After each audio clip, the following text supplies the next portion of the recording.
Howdy folks, Doc here with Last Best Tool, and this is the ROADTEK Garagemax eJack. It's kind of a unique and I think very welcome take on the traditional floor jack by using a 20-volt battery to run a pump that drives the hydraulics rather than cranking the handle. It's a simple design.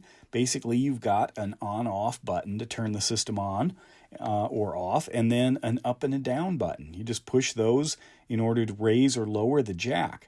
Now, it's a simple design, very reminiscent of the conventional one, and perhaps there's a new design maybe in the future since we're following a traditional design, but you just hold the on button to raise the jack. It's that easy, and then hit the down button to lower it, and you can toggle the down button to let it lower in steps, or just push it and get a nice soft drop. In fact, much softer than kind of the conventional handle twist on a lot of floor jacks. It is a very stout steel and aluminum design, and it does have the ability, obviously, that if you don't have any battery power, like I just pulled the battery off here, there's a little cable down here. You just pull that and it lowers the jack. So you're not going to be stuck up in the air if the battery dies. And in fact, that's exactly what the battery does, is it seems to operate that cable mechanism. So I've got a Chevy Silverado here, about, well, a little under 10,000 pounds with a camper shell. But anyway, it's got a loose wheel bearing, so let's go ahead and get that changed.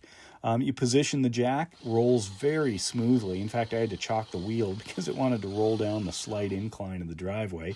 Center it there, and then easily push the button and watch this thing rise up into the sky. It's pretty amazing. So much easier than having to both position and crank the pump, with the handle. Raises very easily. Didn't complain one bit. So once the jack stands are placed, we can just hit that down button, and it will very slowly, gently, we're going to toggle it, but suddenly the truck is down onto the jack stands. No twisting, no wondering if it's going to come down too fast. Just a quick little toggle. You can see the little flashing there of the cable as it's popping in and out, and then we're done. And then you can just hold the down button and it drops. You don't have to stand on it like some of them in order to wedge it out from under the vehicle. Great design. It's a conventional design. It's very heavy. They're not cheap. It is still a very full functioning floor jack.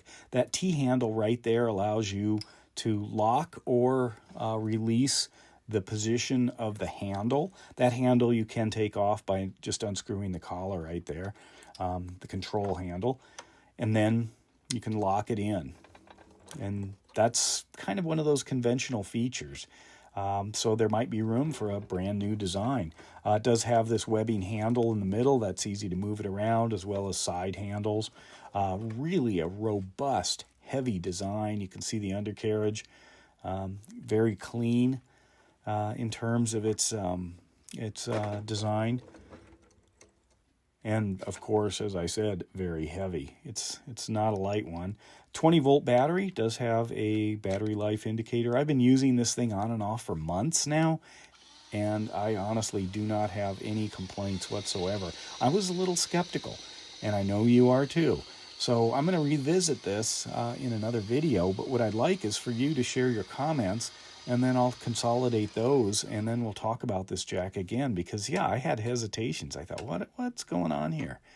Anyway, let me know your thoughts. Please do, and we'll stay tuned for part 2 of this. And with that, Doc out.